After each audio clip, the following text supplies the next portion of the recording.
Welcome to Fast Effect Double Speed Magic the Gathering from ELD's Time Vault Games. We have William on Zoo versus Brian on Replenish. Replenish, one of the best decks in the format. I'm very impressed with how this deck has evolved, finally implementing fast mana in the form of Ancient Tomb or City of Traders, and then actually using the filter land, the blanking on the name of it, but the blue-white one to be able to filter the colorless back into colored mana. It does make the mana base a little bit more vulnerable, but that increase in speed is really incredibly important for some of the tougher matchups that can punish a slower draw. Even against an aggro deck, an Ancient Tomb is going to be worth the extra pain just to have your kind of unbeatable board state take place a full turn faster. And it is basically unbeatable once this deck gets in play.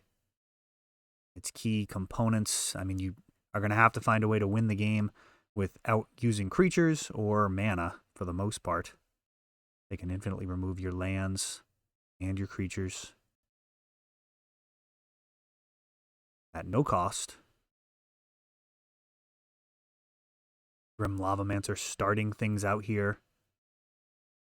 Mostly good at crowd control. This is turning sideways. Not super exciting. And looks like a Swords to Plowshares took that out. Interesting choice, given how weak Grim Lavamancer can be versus this deck. I'm a little surprised. Expected the Swords to Plowshares to be held for a treetop activation or for something like this Call of the Herd token, but this is a race. Seal of Cleansing. A card that you might think would be terrible in this matchup. Not going to be anything on William's side of the board to hit. However, Seal of Cleansing can target your own Parallax cards, turning them into one-sided Wrath of Gods or worse, Armageddon. For example, if Brian untaps and casts a Parallax Tide here, he could remove all of William's lands and then respond to that activated ability by blowing up his Parallax Tide. Oh, is this even worse? Oh yeah, here we go. This is like literally the worst case scenario for William. We had a Frantic Search, discard 2 cards, both of them the Parallax cards, and it's going to be goodbye to his entire mana base. And both creatures. Call of the Herd is really handled by Parallax Wave. And I think that probably illustrates a little bit of what Brian had in mind when he used that Swords to Plowshares. He may have just had a virtually unbeatable hand from his side of the table. That can happen sometimes. Sometimes your hand's so good that even if you play it inaccurately, you're still fine. And in those situations, you might not rack your brain too much to find the most accurate possible way, especially game 1 where there's not going to be any graveyard interaction. Down to 4. So a little bit of stray burn finding its way to Brian's face. And now William packing it in. It was closer than it had any right to be there, though, at 4 life.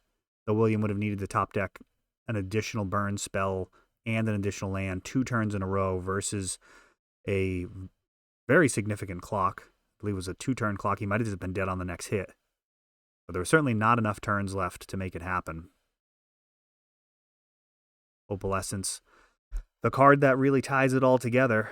Once the Parallax Wave is a creature, you can remove a counter to exile itself, and then it'll come back with all 5 counters.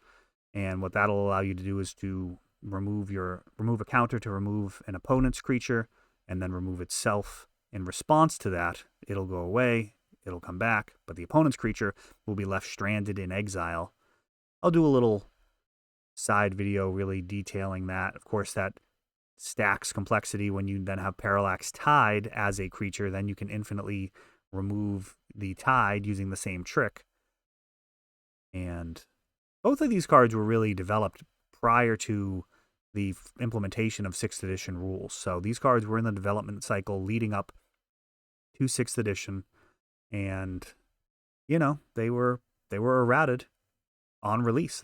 They didn't want the cards to work the way that they do, and that is an interesting problem for Premodern. Pretty much all of the cards that are marquee cards fall into that category. When you look at Mox Diamond and Phyrexian Dreadnought, for example, those have both been handled how Wizards saw fit. Phyrexian Dreadnought can be stifled or vision charmed. However, Mox Diamond cannot. That one is actually a replacement effect. You have to discard a land card from your hand.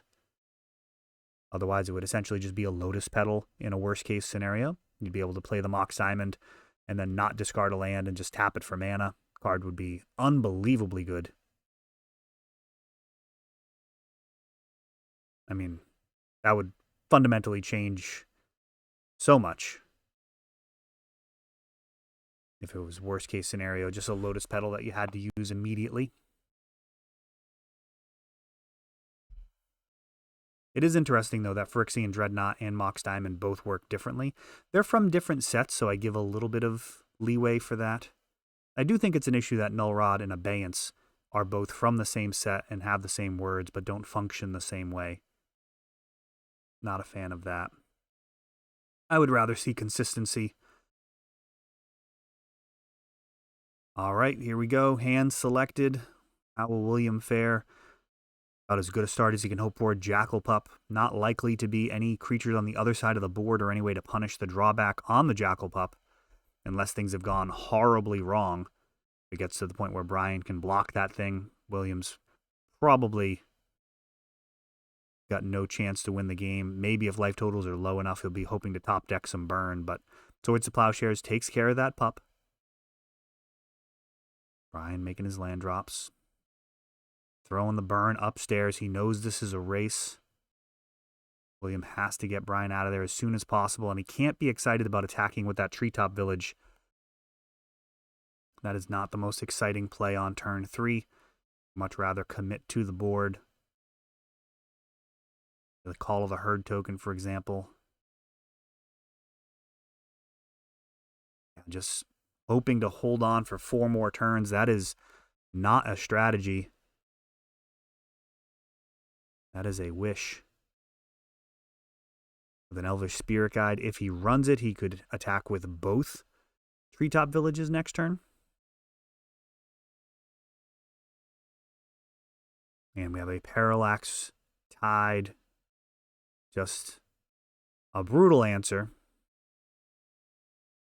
when you're trying to beat down with Treetop Villages. Both of those are out of there. Those are also going to come back tapped. If the Parallax Tide does eventually go away, then William will still suffer that tempo loss of his lands entering tapped when it happens. Tormod Script potentially can help out here, stopping some of the more degenerate lines that Replenish has. The namesake card. And Tide getting in there for 4. Incinerate going upstairs. Brian down to just 4 life. No counters left on Parallax Tide. Oh, and the Parallax Wave. Here we go. William has 4 points of life that he needs to get rid of. Parallax Wave. Getting rid of Parallax Tide. We've got triggers all over the place here. Upstairs and Incinerate. Brian going to be at 1. But after all of this is resolved, William's essentially going to have infinite mana. I'm sorry, Brian's going to have infinite mana. William's going to have nothing except a Tormod Script. Replenish, not needing to utilize the graveyard this go around. If William had a Lightning Bolt in hand, he would have been able to win there, as that mountain would enter untapped. The treetops would come in tapped. Another Opalescence.